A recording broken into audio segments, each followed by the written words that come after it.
പോയ ആളാ. ഞാൻ വിചാരിച്ച് കടലിൽ മുങ്ങിപ്പോ.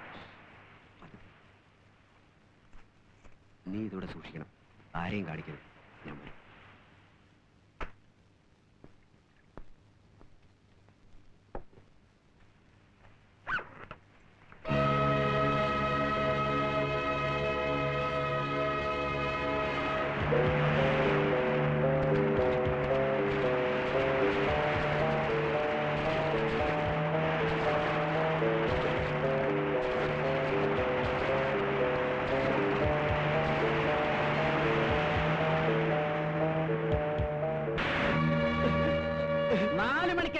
നിന്നോട് ഞാൻ പറഞ്ഞിരുന്നല്ലടാ.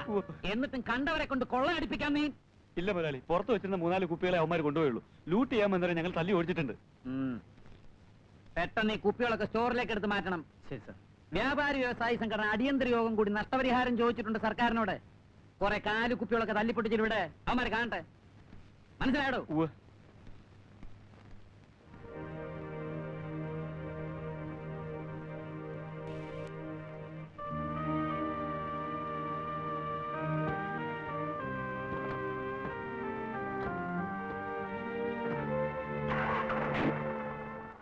ഉമ്മർ ഇവിടെ തന്നെ കാണണം. ഞാനൊന്ന് ഗസ്റ്റ് ഹൗസിൽ പോകും. മിനിസ്റ്റർ വരുന്നുണ്ട്.